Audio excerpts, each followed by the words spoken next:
Imaginez des Jeux olympiques où les sprinteurs ne se fatiguent jamais, les gymnastes ne trébuchent jamais et les nageurs fendent l'eau avec une précision mécanique. Ce qui relevait autrefois de la science-fiction se rapproche de la réalité. Le monde assiste à l'avènement des athlètes robotisés, des machines conçues non seulement pour imiter la performance humaine, mais pour la surpasser. Il ne s'agit pas seulement de prouesses d'ingénierie, il s'agit de redéfinir le sens même du sport, à une époque où les compétiteurs pourraient bien ne plus respirer. Pourquoi est-ce important? Parce que l'ascension des robots olympiques remet en question des siècles de tradition. Le sport a toujours été une célébration des limites humaines, la lutte contre la fatigue, le triomphe de la volonté. Mais lorsque les robots entrent en scène, nous sommes confrontés à des questions troublantes. Assistons-nous à du sport ou à un spectacle? À une compétition ou à une exhibition? Et surtout, que révèle-t-il sur la relation de l'humanité à la technologie? Dans ce documentaire, nous retracerons les origines des sports robotiques, explorerons les avancées qui ont rendu possible les athlètes mécaniques et entrevoirons un avenir où la frontière entre la compétition humaine et la performance technologique devient de plus en plus fine. Bien avant que les ingénieurs ne rêvent de sprinteurs robotisés ou de gymnastes pilotés par l'IA, l'idée de machines rivalisant de force et d'agilité s'était déjà enracinée dans l'imaginaire humain. Les automates antiques, fabriqués en Grèce et en Chine il y a plus de 2000 ans, comptaient parmi les premières tentatives visant à donner au mécanisme un mouvement réaliste. Les théâtres mécaniques d'Héron d'Alexandrie, actionnés par des poulies et la pression de l'eau, pouvaient simuler des performances miniatures, un précurseur de la notion de spectacle mécanique. Avance rapide jusqu'à la Révolution industrielle, où les expositions mécaniques sont devenues des merveilles publiques.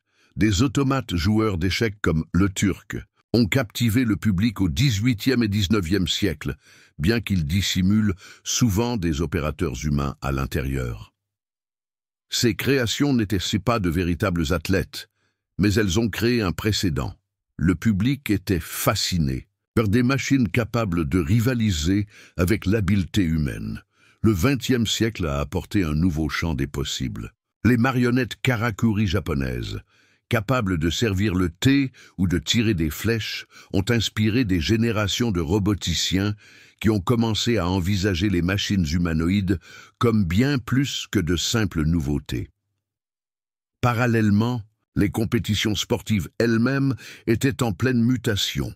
L'athlétisme était devenu un spectacle mondial et, grâce à la télévision, des milliards de personnes pouvaient assister à des performances mesurées en secondes et en centimètres. L'entrée en collision de la robotique avec ce monde était inévitable. Dans les années 1980 et 1990, la robotique s'est infiltrée dans les sphères compétitives, quoique prudemment. Au Japon, les combats de sumo robotisés où deux machines autonomes tentaient de se pousser hors d'un ring, alliaient tradition culturelle et ingénierie futuriste. À la même époque, la RoboCup a été fondée, une initiative internationale visant à construire des robots capables de jouer au football à un niveau compétitif avec les humains d'ici 2050. Ces événements ont pu paraître insolites, mais ils ont semé la graine. Le sport n'était plus l'apanage des humains. Les nuances philosophiques étaient significatives. Si le sport célèbre l'excellence humaine, le sport robotique offrait un parallèle, la quête de l'excellence mécanique. Les spectateurs ont commencé à reconnaître non seulement les athlètes, mais aussi l'ingéniosité des concepteurs et des programmeurs à l'origine des machines. L'athlète était à la fois matériel et logiciel, une fusion de rigueur, technique et d'esprit de compétition. À mesure que la robotique progressait dans les laboratoires et les universités, l'ambition grandissait. Une machine pourrait-elle courir 100 mètres plus vite qu'Usain Bolt? Un gymnaste robotique pourrait-il exécuter un saut parfait sans craindre de se blesser? Ces questions, initialement hypothétiques, reflétaient une conviction grandissante. Les robots pourraient non seulement imiter la compétition humaine, mais aussi la redéfinir. C'est ainsi qu'est né le monde des robots olympiques, des siècles de prouesses mécaniques, de fascination culturelle et de concours expérimentaux qui ont ouvert la voie aux prototypes de pointe d'aujourd'hui. Dans la section suivante, nous assisterons à l'étincelle. Les premiers robots athlètes en activité ont prouvé que les machines pouvaient véritablement s'imposer sur le terrain. Le passage de la curiosité à la compétition crédible a commencé à la fin du XXe et au début du XXIe siècle, lorsque les ingénieurs ont commencé à produire des robots capables de véritables performances athlétiques. Il ne s'agissait pas de jouets mécaniques, ni d'illusions cachées. Il s'agissait de machines repoussant les limites de la physique de manière à émerveiller scientifiques et spectateurs. L'une des premières étincelles est venue de Honda Asimo, dévoilée en 2000. Bien qu'il ne s'agisse pas d'un athlète au sens traditionnel du terme, la capacité d'Asimo à marcher, monter des escaliers et courir à 9 km/h démontrait que la locomotion bipède était possible pour les machines. Ce n'étaient pas les Jeux olympiques, mais cela laissait entrevoir un avenir où les robots pourraient partager des arènes construites pour les humains. Peu après, Boston Dynamics stupéfiait le monde avec des prototypes comme Gros, Chien et Atlas, des machines capables de s'équilibrer sur un terrain accidenté, de sauter par-dessus des obstacles et de se remettre de leur chute, des capacités fondamentales pour le sport. Parallèlement, les compétitions organisées ont accéléré les progrès. RoboCup, fondé en 1997, organisait des tournois de football, robotisés obligeant les équipes à résoudre des problèmes de coordination, d'agilité et de stratégie. Ce qui n'était au départ que de lourds robots à roues poursuivant un ballon s'est transformé en robots humanoïdes capables de dribbler, de passer et même d'effectuer des tactiques rudimentaires.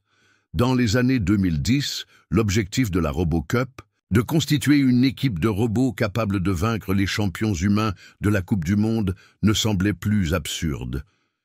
L'étincelle s'est propagée au-delà des laboratoires. En 2016, la Suisse a accueilli Cibathlon, une compétition non seulement réservée aux robots, mais aussi aux humains utilisant des exosquelettes et des prothèses robotiques de pointe. Des événements comme les courses de fauteuils roulants, motorisés et les concours de membres contrôlés par le cerveau ont brouillé la frontière entre compétition humaine et compétition mécanique. Le cibathlon n'a pas couronné d'emblée les champions olympiques de la robotique, mais il a prouvé que la performance technique avait sa place sur la scène sportive. Des avancées majeures ont également été réalisées dans les domaines de la science des matériaux et de l'IA. Des châssis légers en fibre de carbone ont permis aux robots de se déplacer plus rapidement, tandis que des algorithmes d'apprentissage par renforcement leur ont permis de s'entraîner virtuellement en effectuant des millions de simulations pour affiner leur technique avant de fouler les pistes ou les terrains réels. En 2018, Atlas de Boston Dynamics a réalisé un salto arrière, chose que peu de gens croyaient possible pour un robot humanoïde. La vidéo, devenue virale, a marqué un tournant. La gymnastique, autrefois considérée comme exclusivement humaine, était désormais à portée de main. Les réactions furent mitigées. Les ingénieurs saluèrent les progrès, tandis que les athlètes et les éthiciens exprimaient leur malaise. Un salto arrière robotisé était-il un exploit sportif ou une prouesse technique? Les spectateurs pouvaient-ils s'identifier émotionnellement à la victoire d'une machine?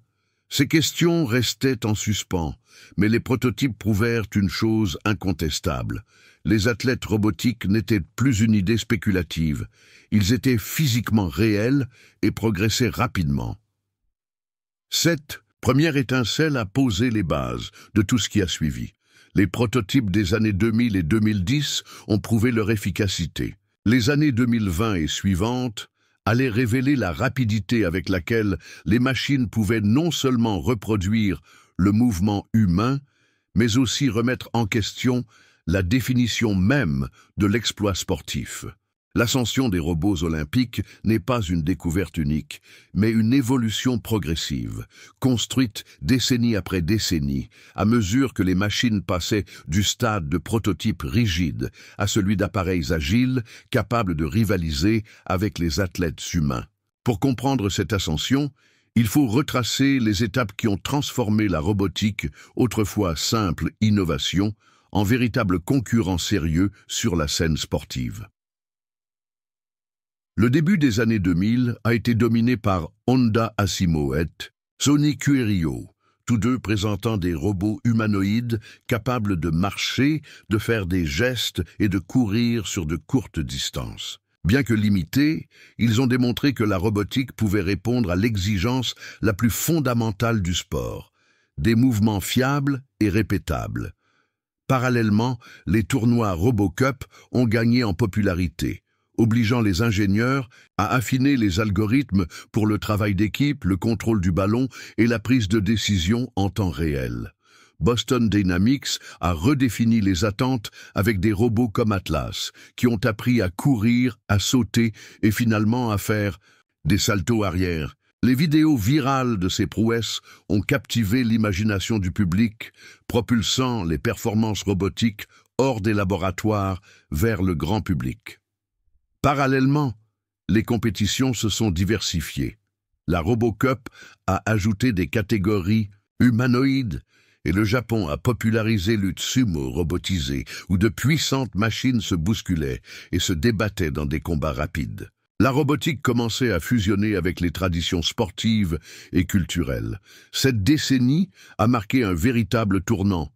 Cibathlon, organisé en 2016 et étendu en 2020, a introduit des courses d'exosquelettes, des défis d'interface, cerveau-machine et des compétitions de prothèses améliorées.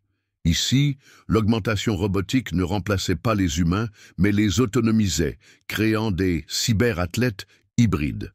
Parallèlement, des robots humanoïdes commençaient à s'essayer à des épreuves autrefois considérées comme inaccessibles. En 2021, des ingénieurs de l'ETH Zurich ont construit un robot gymnaste capable d'effectuer des balancements et des réceptions de base. En 2023, Atlas a présenté des routines de parcours avec des transitions fluides, laissant entrevoir un avenir où les gymnastes mécaniques pourraient concourir à armes égales. La robotique n'a pas toujours suivi la voie humanoïde. Les courses de drones ont connu une popularité fulgurante, les pilotes manœuvrant des machines à des vitesses qu'aucun athlète humain ne pouvait supporter. Les simulateurs de course IA ont évolué vers des compétitions réelles où des algorithmes, et non des humains, pilotaient des véhicules à des vitesses vertigineuses. Ces approches concurrentes ont suscité des débats. Les sports robotiques devaient-ils imiter les formes humaines ou célébrer les capacités uniques des machines? En 2025, des démonstrations expérimentales de jeux de robots ont commencé à apparaître parallèlement aux événements sportifs traditionnels. Des humanoïdes sprintaient sur 50 mètres, des bras robotisés faisaient de l'haltérophilie et des quadrupèdes parcouraient des parcours d'obstacles. Bien que non encore homologués aux Jeux olympiques, ces spectacles ont bénéficié d'une couverture médiatique internationale. Les commentateurs ont commencé à se poser la question impensable. Les compétitions de robotique pourraient-elles un jour intégrer le programme olympique officiel, soit comme sport de démonstration, soit comme épreuve parallèle? Cette ascension ne s'est pas faite sans résistance. Les puristes soutenaient que le sport devait rester humain, défini par des limites biologiques et la victoire sur la fatigue. Pourtant, les jeunes publics, nourris à l'e-sport et à la culture du streaming, ont adopté les compétitions robotiques comme un divertissement comparable à l'athlétisme humain. Pour eux, la transpiration du compétiteur importait moins que le frisson de la performance. Au milieu du premier quart du XXIe siècle, les Olympiens robotiques étaient passés du stade de prototypes expérimentaux à celui de démonstration grand public, à la limite de leur pleine légitimité. Ce qui n'était au départ que des défis d'ingénierie s'était transformé en spectacle captivant l'attention du monde entier. Chaque étape marquante, les premiers pas d'Asimo, les saltos d'Atlas, L'intégration de l'humain et de la machine au cibathlon était un tremplin vers une révolution sportive encore en cours. Dans la section suivante, nous examinerons le moment où ces machines sont passées du stade de démonstration à celui d'acceptation générale, changeant non seulement le sport, mais la société elle-même. La véritable révolution des Olympiens robotiques n'a pas commencé avec les ingénieurs ou les scientifiques, mais avec le public qui les a adoptés. Pendant des décennies, les démonstrations robotiques étaient des curiosités dissimulées dans des laboratoires ou présentées dans des compétitions spécialisées. Mais à la fin des années 2020, la demande du public a transformé ces démonstrations en spectacles grandeur nature. Les stades qui résonnaient autrefois du rugissement des athlètes humains résonnaient désormais aussi du vrombissement des servomoteurs et du tonnerre des pas robotiques. Le changement s'est produit lorsque les diffuseurs ont réalisé que les compétitions de robotique attiraient un public mondial massif. En 2027, un événement télévisé baptisé Jeux mondiaux de robotique des sprinteurs humanoïdes, des grimpeurs quadrupèdes et des courses de relais de drones ont été présentés. La nouveauté a captivé le public, tandis que des vidéos sur les réseaux sociaux montrant des machines franchissant des haies, des culbutes ou s'effondrant brutalement, sont devenues virales du jour au lendemain. Les sponsors ont rapidement emboîté le pas. Les géants de la technologie et les marques de sport ont compris le double avantage de mettre en avant l'ingénierie tout en s'ouvrant à une forme de sport futuriste. Contrairement à l'athlétisme traditionnel, les sports robotisés ont ajouté une dimension dramatique supplémentaire. Les fans ont débattu des stratégies d'entraînement de l'IA, spéculé sur les limites de la conception musculaire en fibres de carbone et regardé les machines repousser les limites de la physique humaine. Un haltérophile robotisé soulevant 1000 kilos au développé couché n'était pas qu'une simple prouesse. Cela a forcé la société à reconsidérer la définition même de l'excellence sportive. Les commentateurs ont adopté un vocabulaire hybride, mêlant terminologie sportive et langage technique. Encourager une équipe, c'était encourager à la fois les athlètes et les algorithmes. L'adoption généralisée a provoqué des changements culturels au-delà du stade. Pour certains, les robots olympiques sont devenus des symboles de l'ingéniosité humaine, témoignant des progrès que la technologie pouvait nous apporter. Les écoles et les universités ont adopté l'athlétisme robotique comme une nouvelle voie pour l'enseignement des STEM, attirant les jeunes étudiants vers l'ingénierie par le sport. Pourtant, l'anxiété persistait. Les athlètes craignaient d'être éclipsés, réduits à l'état de vestige d'un modèle de compétition dépassé. Les syndicats craignaient que la glorification des performances robotiques ne normalise l'automatisation, remplaçant l'effort humain dans des secteurs plus vastes. Les leaders religieux et culturels posaient des questions plus profondes. Les machines, dépourvues de conscience, pouvaient-elles incarner l'esprit du sport ou s'agissait-il d'un spectacle creux? La révolution a également brouillé les frontières entre compétition traditionnelle et compétition robotique. Des épreuves hybrides ont émergé, où des athlètes humains portaient des exosquelettes pour tester leur force et leur endurance face à des machines entièrement autonomes. Des athlètes paralympiques équipés de prothèses avancées ont atteint des vitesses et une précision dépassant les limites humaines, naturelles, soulevant des débats éthiques. Si une prothèse surpasse le membre biologique, s'agit-il encore de sport ou d'une toute nouvelle catégorie? L'un des plus grands défis résidait dans la résonance émotionnelle. Le sport se nourrit de la lutte humaine, de la sueur et du sacrifice qui inspirent l'empathie. Le public pouvait-il développer le même attachement à la victoire d'une machine? Étonnamment, la réponse s'est avérée positive, mais d'une manière différente. Au lieu d'un triomphe personnel, les fans se sont attachés aux équipes, derrière les robots, les programmeurs, les ingénieurs, les stratèges. La réussite d'un robot est devenue un indicateur de la créativité humaine, déplaçant le centre émotionnel du sport de la souffrance physique à la réussite intellectuelle. Au début des années 2030, Les robots olympiques n'étaient plus des nouveautés, mais des éléments culturels incontournables. Leur présence a contraint l'humanité à se confronter à ce qu'elle valorisait en compétition: les limites de la chair et du sang, ou les possibilités infinies de la précision des machines. Il ne s'agissait pas seulement d'une évolution sportive, mais d'une évolution sociétale. L'humanité se débattant avec la question fondamentale de savoir si le sport devait rester humain ou s'il pouvait s'étendre pour célébrer toutes les formes de performance.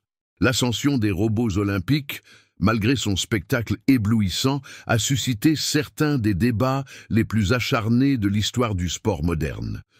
Si le sport était autrefois la mesure ultime de l'endurance, de la volonté et des limites humaines, qu'advient-il alors lorsque des machines, libérées de la fatigue et de la peur, entrent en scène? Cette question a divisé les sociétés, les fédérations et même les familles, révélant des clivages qui dépassaient le cadre du sport. Les traditionalistes soutenaient que les compétitions robotiques diluaient l'essence même du sport. Pour eux, la magie de l'athlétisme résidait dans l'imperfection humaine. Les faux pas avant la récupération, la sueur, le voyage émotionnel intense du triomphe et de la défaite. Les machines, en revanche, étaient conçues pour une précision irréprochable, et même leurs échecs semblaient mécaniques plutôt qu'inspirants. Les critiques mettaient en garde contre le risque que les sports robotiques transforment l'éthique olympique en une démonstration stérile de concours d'ingénierie. Au-delà du purisme, une résistance économique est apparue. Les athlètes et les industries du sport craignaient d'être éclipsés, de perdre des sponsors et leur pertinence culturelle au profit des machines. Les syndicats ont tiré la sonnette d'alarme. La normalisation des compétiteurs robotiques accélérerait les pertes d'emplois dans d'autres secteurs, présentant le robot olympien comme un dangereux symbole culturel de l'obsolescence humaine. Pour beaucoup, il ne s'agissait pas seulement d'une question sportive, mais d'une question politique. Les réactions des différentes nations et traditions ont été radicalement différentes. Au Japon et en Corée du Sud, les sports robotiques ont été accueillis comme le prolongement naturel d'un engouement de longue date pour les festivals de robotique et de technologie.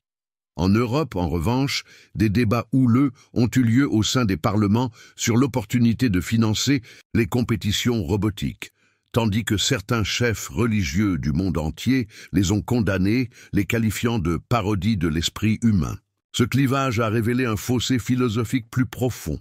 Le sport était-il une question d'excellence humaine ou la célébration de la performance elle-même, quelle qu'en soit la source? Un autre dilemme central est apparu autour d'athlètes hybrides, des humains dotés de prothèses, d'exosquelettes ou d'interfaces neuronales. Si un sprinter doté de membres robotisés dépasse l'humain non modifié le plus rapide, doit-il concourir dans la même catégorie? Sinon, doit-il être exclu des compétitions humaines et robotiques? La question a brouillé les frontières entre technologies d'assistance et avantages concurrentiels. Dans les années 2030, les instances dirigeantes se sont débattues avec les systèmes de classification, suscitant souvent l'indignation, quelle que soit la manière dont elles statuaient. Le public a lui aussi connu des difficultés. Si les fans s'extasiaient devant les robots sautant à des vitesses vertigineuses, certains avouaient ne ressentir aucun lien avec ses concurrents. Il n'y avait pas d'histoire d'enfance difficile, pas de larmes de victoire, pas d'hymne chanté, d'une voix tremblante. Les critiques affirmaient que les robots olympiques avaient dépouillé le sport de son âme, remplaçant la passion par la programmation. Les défenseurs rétorquaient que le sport avait toujours été une question de repousser les limites, et que les robots n'avaient fait que redéfinir ce que pouvaient être les limites. Le Comité international olympique, CIO, est devenu le point de friction. Les propositions d'épreuves de démonstration mettant en scène des athlètes robotiques ont suscité à la fois enthousiasme et indignation. Les débats houleux sur la question de savoir si les Jeux olympiques devaient rester exclusivement humains ont dégénéré en conflits culturels, certains pays menaçant de boycotter les machines si elles y étaient admises. En 2032, la question était devenue mondiale. L'humanité était-elle prête à partager sa scène sportive la plus sacrée avec ses propres créations? Le défi n'était pas seulement technologique, mais existentiel. Les robots olympiques ont forcé la société à se demander si le sport est nous, notre sueur, notre douleur et notre triomphe, ou s'il peut s'agir de performance dans sa forme la plus pure, post-humaine. Cette tempête culturelle a préparé le terrain pour le chapitre suivant, comment, malgré la résistance, les athlètes robotiques ont gravé leur place dans l'histoire. Alors que les robots olympiques gagnaient en popularité, une transformation inattendue s'opéra non pas chez les machines elles-mêmes, mais chez les athlètes humains. Au lieu d'être remplacés, nombre d'entre eux commencèrent à fusionner avec la technologie, brouillant la frontière entre la chair et le métal. Ce ne fut pas seulement la naissance de la compétition robotique, mais l'aube des sports cyborgs. Le changement a commencé avec les prothèses avancées aux Jeux paralympiques. À la fin des années 2020, des membres en fibre de carbone actionnés par des micro-actionneurs ont permis aux athlètes de sprinter à des vitesses comparables à celles des médaillés olympiques. Bientôt, les dispositifs d'assistance ne se contentaient plus de restaurer les fonctions perdues, mais les amélioraient. Les implants neuronaux fournissaient une rétroaction instantanée sur la fatigue musculaire, tandis que les exosquelettes réduisaient les risques de blessures. La frontière entre thérapie et avantage s'est ténue, suscitant de vifs débats sur l'équité. D'ici 2031, une nouvelle génération d'athlètes a émergé. Hybrides qui concouraient ouvertement grâce à des améliorations cybernétiques. Un sauteur en longueur doté de jambes artificielles conçues pour maximiser son élasticité. Un nageur doté de palmes biomécaniques intégrées à ses prothèses. Un boxeur doté d'un bras robotisé soigneusement calibré pour rester dans les limites de la force humaine. Ces figures sont devenues des phénomènes mondiaux, salués comme des pionniers par certains et accusés de tricherie sur l'évolution par d'autres. Alors que les controverses s'intensifiaient, de nouvelles ligues se formèrent pour embrasser cette frontière. Jeux de cyborgs, des concours explicitement destinés à des humains améliorés, ont capté l'attention du monde entier. Ils célébraient à la fois la biologie et l'ingénierie, mettant en valeur ce que les humains et les machines pouvaient accomplir ensemble. Parmi les événements, on compte marathon d'exosquelettes, où les athlètes ont couru des centaines de kilomètres sans s'effondrer, et de concours de réflexes neuronaux, où les concurrents ont réagi plus vite qu'un clin d'œil. Cette époque a redéfini la notion d'athlète. De simples spécimens biologiques de pointe, l'athlète est devenu un collaborateur de la technologie, symbole de la capacité de l'humanité à s'auto-améliorer plutôt que d'être éclipsé par les machines. Pour les jeunes, notamment dans les pays technologiquement avancés, l'athlète cyborg est devenu une figure d'aspiration, preuve que l'ambition humaine ne doit pas s'arrêter aux limites du corps. Mais la résistance persistait. Les critiques affirmaient que les hybrides violaient le principe d'égalité des chances, créant des compétitions où la richesse déterminait l'accès aux améliorations. Les chefs religieux présentèrent l'athlète cyborg comme un affront à l'ordre naturel. Les fédérations sportives traditionnelles se sont divisées sur la question de savoir s'il fallait intégrer les hybrides aux événements traditionnels ou les isoler dans des catégories distinctes. Les débats les plus houleux se sont concentrés sur une question fondamentale. L'essence du sport était-elle de célébrer l'accord naturel ou pour célébrer l'innovation humaine sous toutes ses formes? Au milieu des années 2030, les athlètes hybrides étaient devenus incontournables. Ils n'ont pas remplacé les Olympiens humains ou robotiques, mais ont plutôt créé un troisième chemin. Une forme qui incarnait la fusion de la biologie et de la technologie. Leur essor a marqué un tournant culturel. Le débat n'opposait plus l'humain à la machine, mais l'humain devenant une machine. Dans cette fusion, le sport lui-même renaît, non seulement comme compétition, mais comme vision de l'avenir, de l'humanité. Le terrain de jeu devient un laboratoire et chaque match offre un aperçu de la prochaine étape de l'évolution.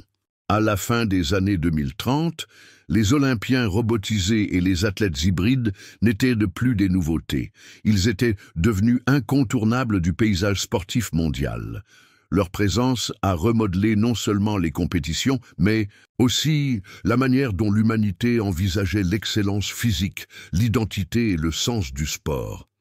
Après des années de débats, le Comité international olympique a finalement autorisé une série parallèle, la Jeux techno organisés parallèlement. Aux épreuves olympiques traditionnelles, il mettait en vedette des robots autonomes et des athlètes hybrides. Ce qui n'était au départ qu'une expérience est devenu l'un des spectacles les plus regardés au monde.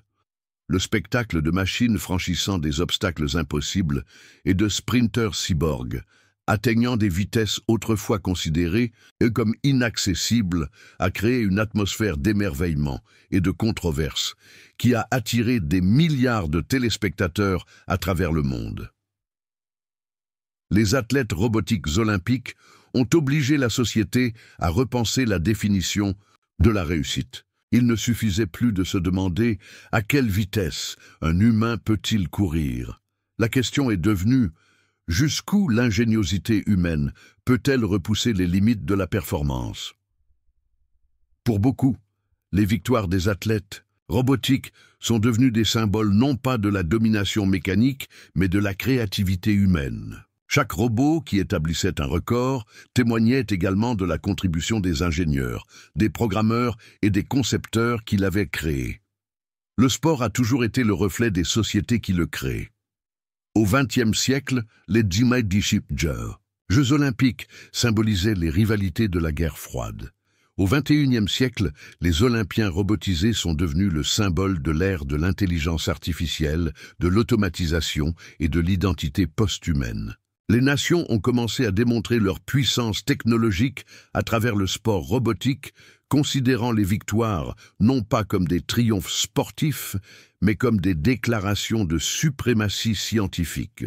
Le terrain de jeu est devenu une scène mondiale, où l'innovation, et non plus seulement la force, définissait la fierté nationale. Pour les jeunes générations, élevées dans un monde d'intelligence artificielle et de technologie portable, la présence d'athlètes robotiques et cyborgs semblait naturelle. Pour elles, il n'y avait aucune contradiction entre encourager un sprinter humain et un robot coureur de haies. Les fans ont développé des liens affectifs avec les compétiteurs robotiques, les considérant même comme des célébrités grâce à des fan clubs, des avatars numériques et des sponsors. En revanche, les générations plus âgées continuaient de déplorer la perte de ce qu'elles considéraient comme l'âme du sport. Ce clivage générationnel a mis en lumière la question plus profonde de ce que signifie être humain dans un monde de machines. Des industries entières ont prospéré autour des compétitions robotiques. Sociétés d'ingénierie, start-ups biomécatroniques, sociétés d'analyse de données et même des marques de mode créant des uniformes pour les athlètes cyborgs. Des nations autrefois à la traîne dans les sports traditionnels se sont retrouvées à l'avant-garde de ce nouveau mouvement en investissant dans la robotique. Des pays comme le Japon, la Corée du Sud et l'Allemagne ont utilisé les robots olympiques comme vitrine de leur leadership technologique, tandis que les pays en développement cherchaient à s'implanter dans ce domaine pour acquérir une reconnaissance mondiale.